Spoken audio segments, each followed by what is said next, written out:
Good evening. Thanks for joining us. I'm Adrian Carbajal. Tonight we're showcasing the people who make America remarkable. Our very own neighbors right here in Central Texas. The ones quietly doing extraordinary things, not for recognition, but because that's just who they are.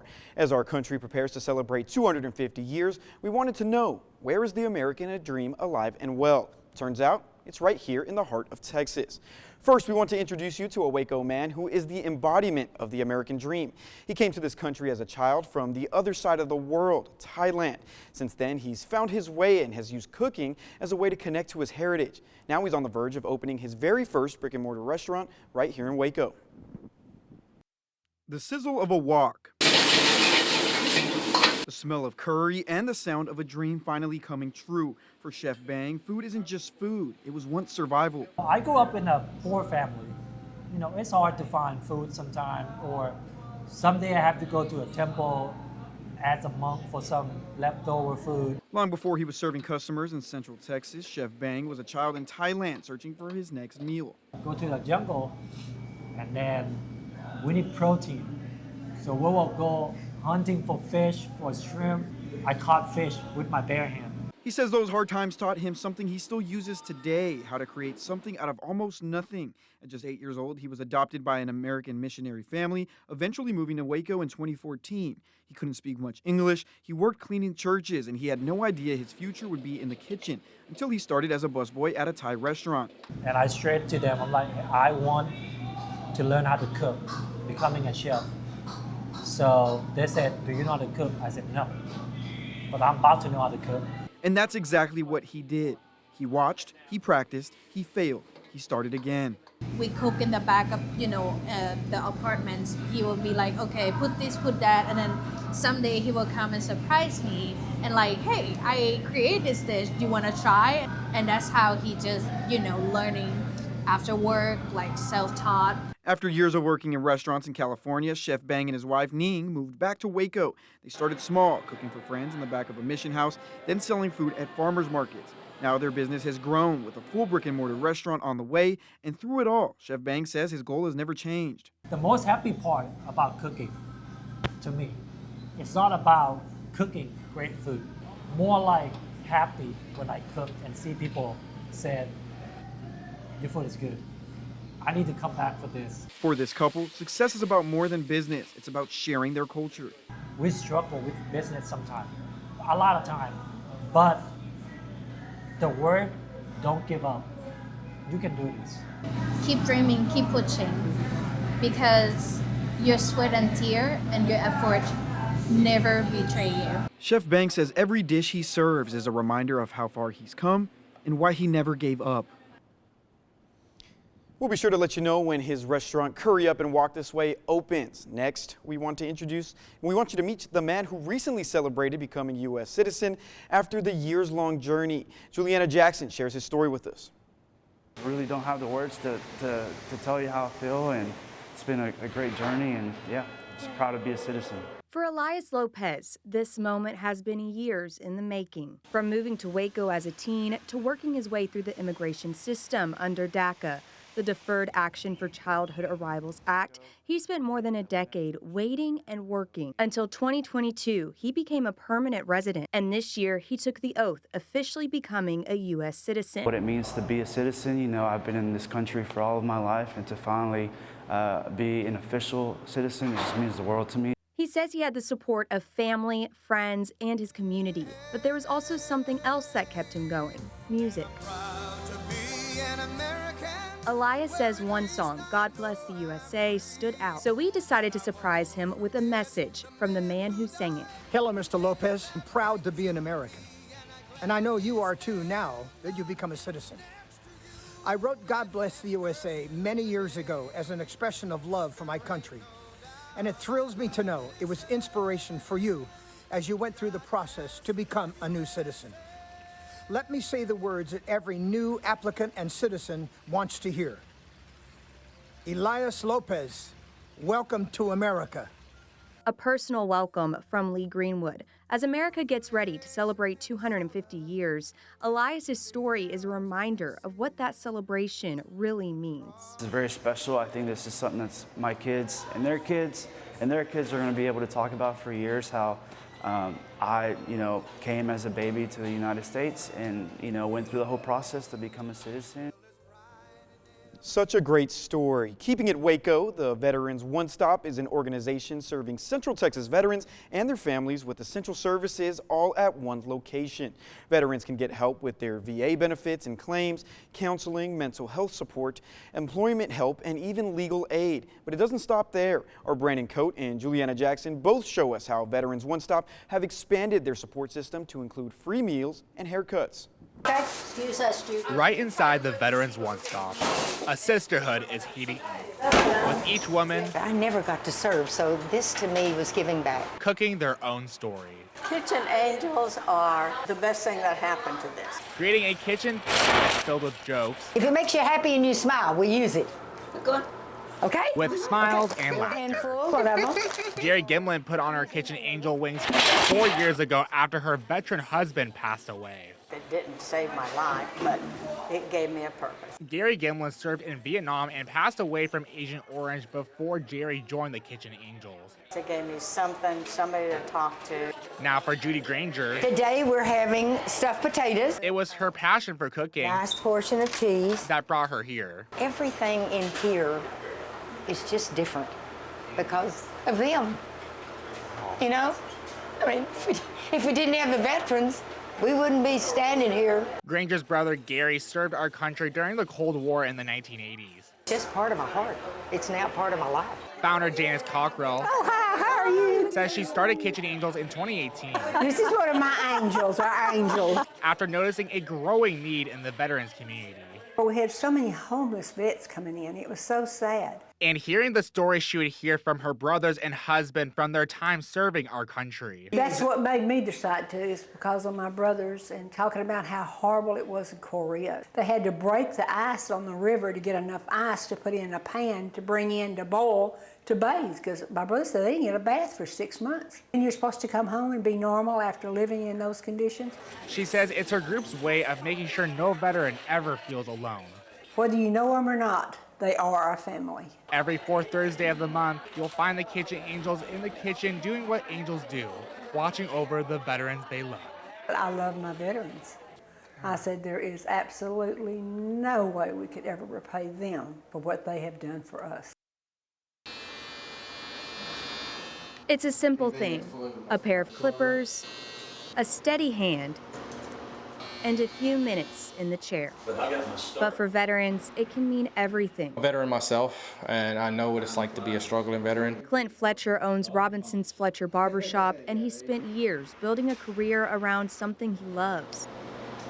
When the Veterans One Stop reached out and asked if he'd volunteer, he didn't hesitate. If I would volunteer my service, I said absolutely. The Heart of Texas Veterans One Stop opened the barbershop after seeing countless requests from veterans looking for haircut services.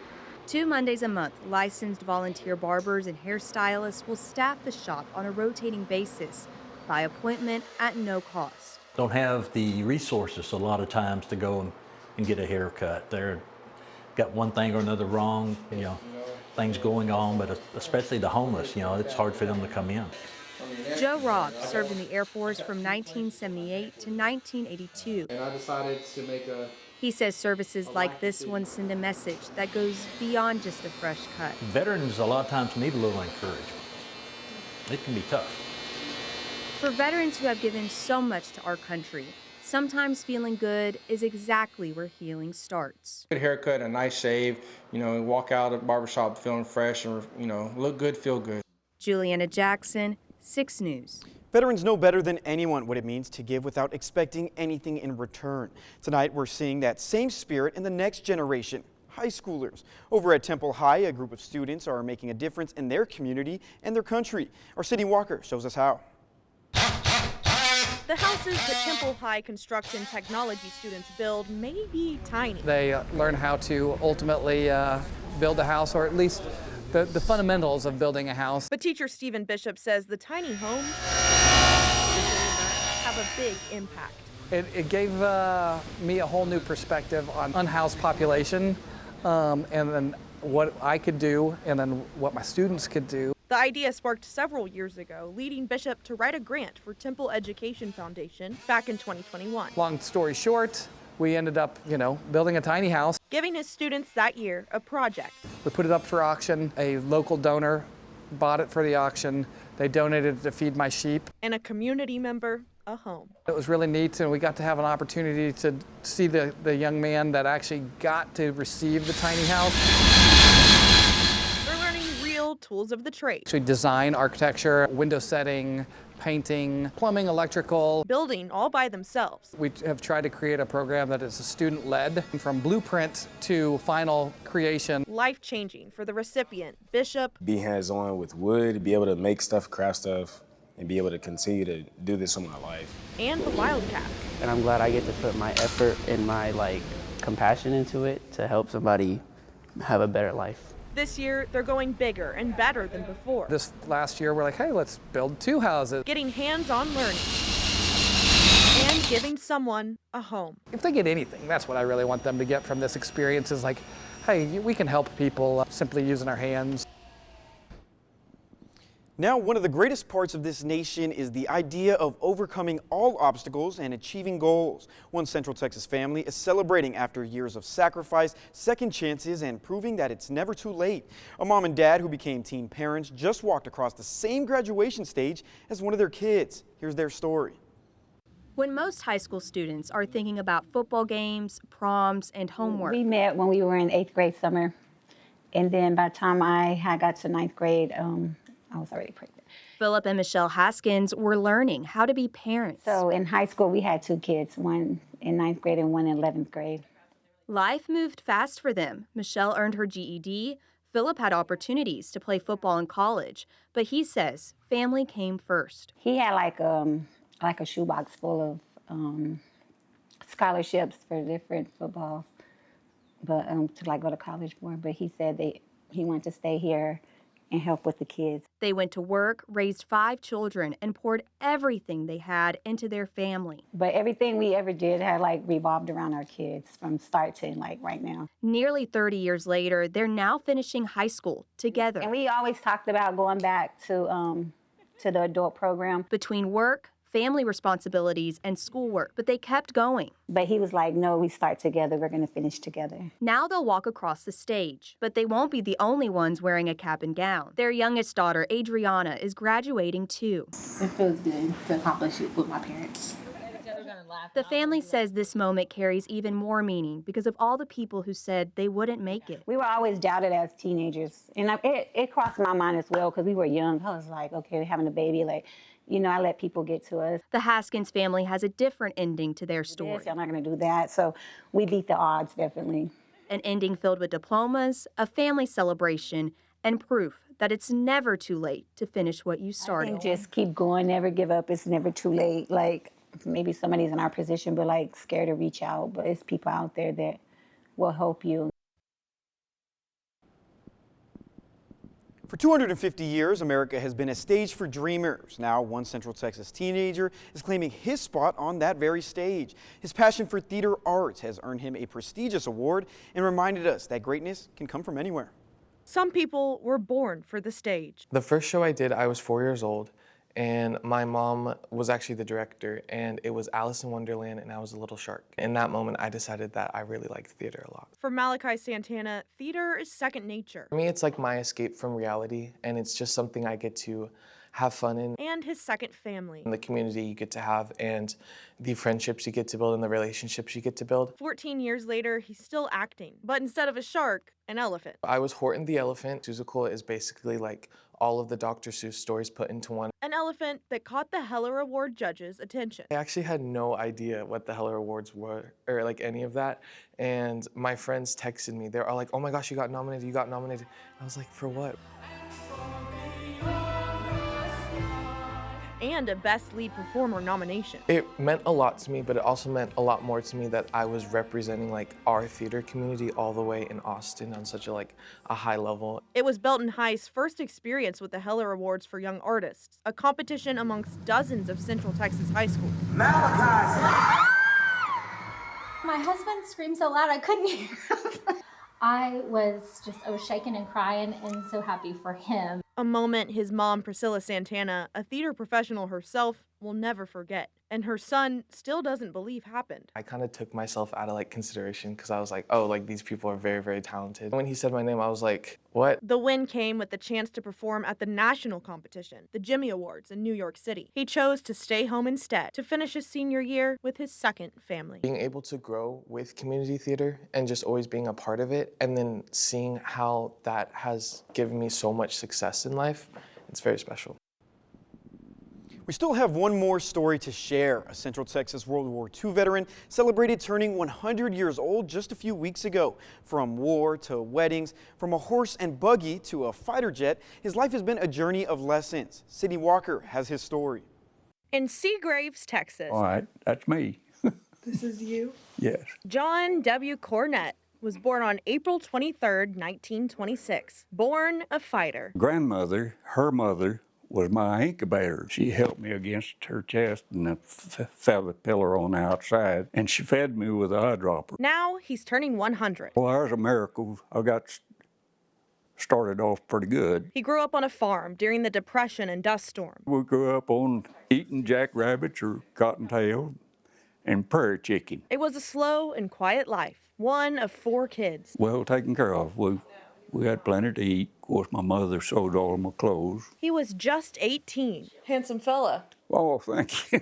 When he graduated high school and joined I think that's a B-29. the U.S. Army Air Corps. We left New York on the Queen Elizabeth. They were afraid to have her go with the convoy because afraid of subs taking her down. From small town Texas. Yeah, kind of grinned behind the ears, wasn't he? To Europe. Went with train down into southern England and flew across the channel into Paris and joined my company in Saint-Germain, France. Joining the fight. 188th Military Police, where I was going to be a bodyguard for General Swats. World War II. I couldn't believe what was going on in the world.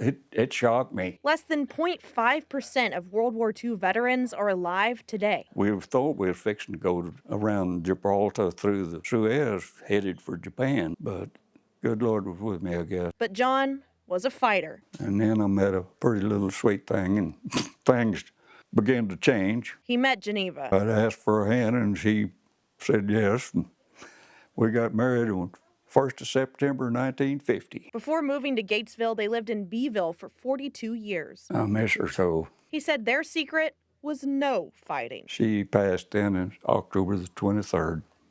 So we had 75 beautiful years together. Raised 5 children. 15 grandchildren and 25 great-grandchildren. That's pretty good, isn't it? He's thankful. My prayer is that people could get rid of hate. I don't understand it. For 100 years of this life. Jesus is taking care of me. I can go out in the morning and look at our creation, how beautiful it is. 250 years is a long time, and every day there's always a new story worth celebrating. From all of us here at KCEN, happy 250th, America. I'm Adrian Carbajal.